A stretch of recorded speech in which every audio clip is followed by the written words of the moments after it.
喂，你喺度啜咩啊？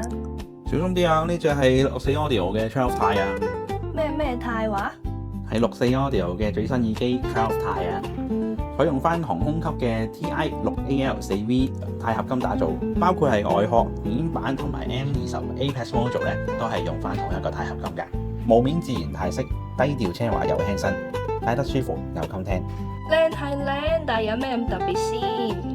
12 tie 係64 Audio咧，為咗紀念 U12T 喺近10年嘅成功而推出嘅，全球限量都係199套啫，凝聚咗品牌多年嘅聲學工藝精華嘅，咁係極具收藏價值㗎。另外配置上咧，12 tie 同翻原版 U12T 係一樣用翻12粒平衡電驅單元，融合咗佢哋3樣嘅專利技術㗎。第一樣就係 TAI 無導管高音技術，可以徹底消除傳統導管失真，提供更加純正同高頻延伸嘅。第二係 Apex 氣壓平衡模組，透過唔同嘅氣孔大細咧，去優化翻聲場同埋低頻嘅表現㗎。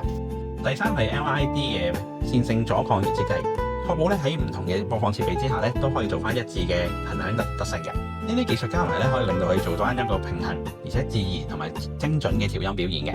咁佢同原版嗰隻 U12T 有咩分別啊？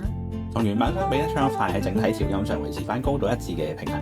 咁而喺音色方面咧，12 tie 亦都會比較有 analog 嘅自然暖厚嘅感覺啦。咁低頻嘅控制亦都會更加之緊密，高頻會更加之純正嘅。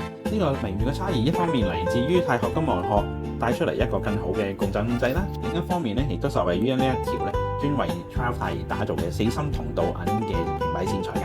整體嘅手感同埋耐用度咧，亦都有顯著嘅提升嘅。咁點配搭好啊？可以配合翻一啲旗艦嘅播放器啦，例如 AK 嘅 SP4000，咁個聲音表現咧會更加之生動有力啦，低頻亦都會更加之結實同飽滿嘅，整體亦都會比較平衡同埋個音樂性好強㗎，令到人咧好容易沉浸喺其中嘅。如果想方便啲，可以配合翻便攜嘅解碼器啦，例如 AK 嘅 HC5，咁佢體積細細，有旗艦級嘅 DAC 性能，接駁翻手機或者係平板就已經可以用㗎啦。哇！我想試啊！如果想試下12 tie咧，歡迎上嚟 DMA 啦。全球限定199套，機會難得㗎，快啲上嚟啦！